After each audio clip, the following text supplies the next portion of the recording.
Hello बच्चों, चलिए प्रश्न देखते हैं। प्रश्न है समाकलन करें। हमें यहाँ से समाकलन करना है 3x प्लस 5 बट्टे एक्स की घात 3 माइनस एक्स की घात 2 माइनस एक्स प्लस 1 का। तो यहाँ से इस प्रश्न को करने हेतु हमारी मुख्य अवधारणा रहेगी आंशिक भिन्नों में वियोजन। तो यहाँ से मुख्य अवधारणा काम में लेंगे आंशिक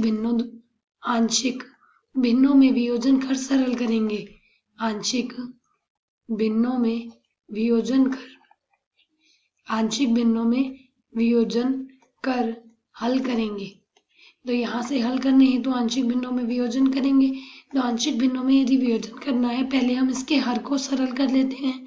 इसका हर हमें दिया गया है x की घात 3 माइनस एक्स की घात 2 माइनस एक्स प्लस 1। तो यदि हम प्रारंभ के दो पदों में x की घात 2 उभयनिष्ठ लें तो यह लिखा जा सकता है हमारे पास x माइनस 1 के बराबर। इसी प्रकार माइनस उभयनिष्ठ लेने पर x माइनस 1 हो जाएगा।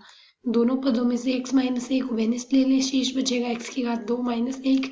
इसे यदि सरल करें, इसे लिखा जा सकता है x माइनस 1 गुणा x की घात 2 माइनस 1 लिखा जा सकता है x माइनस 1 गुणा x प्लस 1, क्योंकि 1 की घात 2 माइनस b की घात 2 a minus b a plus b के रूप में लिखा जा सकता है। इसे यदि सरल करें तो मान आएगा x प्लस 1 गुणा x माइनस 1 की घात 2। अब यदि प्रश्न के अनुसार देखें तो हमें समाकलन करना है। तो यदि इसका मान प्रतिस्थापित कर दें, हमें समाकलन करना है 3x प्लस 5 बट्टे x प्लस 1 गुणा x माइनस 1 की घात 2 dx का। इसे यदि अब हम सरल करें, आंशिक भिन्नों में वियोजन कर लेते हैं। तो आंशिक भिन्नों में वियोजन करने हेतु पहले हम इस पद को सरल करेंगे। इस पद को हम लिखते हैं a बट्टे x प्लस 1 प्लस b बट्टे x माइनस 1 प्लस c बट्टे x माइनस 1 की घात 2। इसका हमने समाकलन करना है, वह dx के सापेक्ष करना है।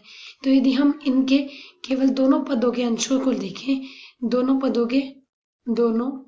पदों के अंशों से यदि हम अंशों की तुलना कर लें तो हमारे पास बाएं पक्ष के अंश में 3x प्लस 5 है, dx दोनों पक्षों में है, समाकलन भी दोनों पक्षों में है, बराबर दाएं पक्ष में आएगा a गुणा x माइनस 1 की घात 2 प्लस b के गुणा में आएगा x प्लस 1 गुणा में आएगा x माइनस 1 प्लस c के गुणा में हमारे पास बनेगा x प्लस 1।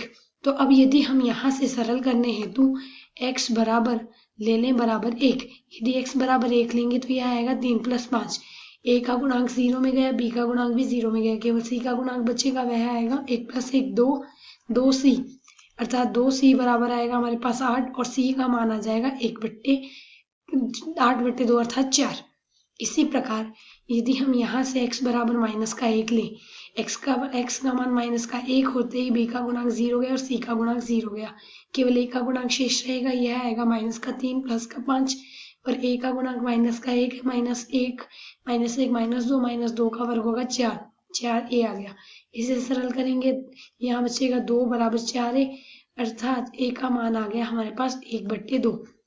a का मान आ गया, c का मान आ गया। इसी प्रकार हमें b का मान ज्ञात करना है।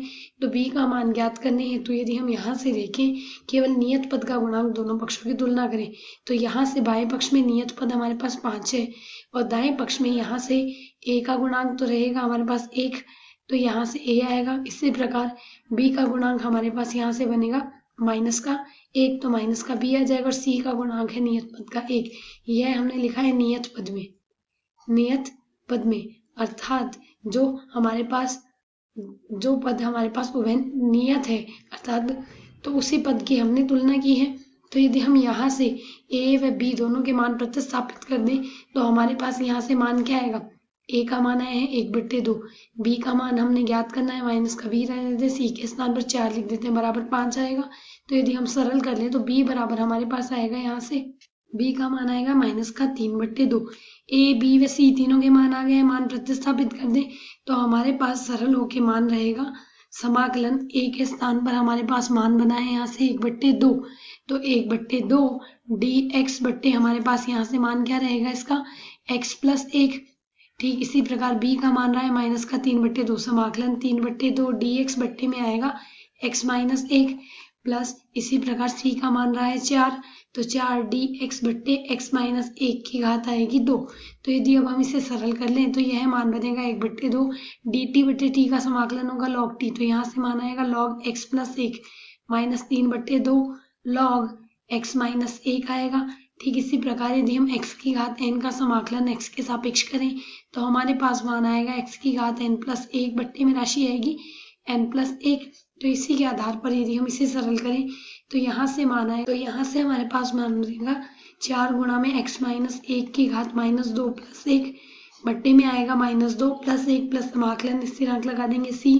इसे यदि सरल करें मान आएगा 1/2 log x माइनस 1 माइनस का 3/2 log x प्लस 1 है ये तो, और यह आएगा x माइनस 1 प्लस यहाँ से माइनस का 1 शेष रहेगा तो -4 1 बट्टे में आएगा हमारे पास, यहाँ माइनस का 4 हो जाएगा बट्टे में आएगा x माइनस 1 प्लस समाकलन स्थिरांक c। यह आ जाएगा हमें यहाँ से दिए गए प्रश्न का x के सापेक्ष समाकलन। आशा है समझ आए। धन्यवाद।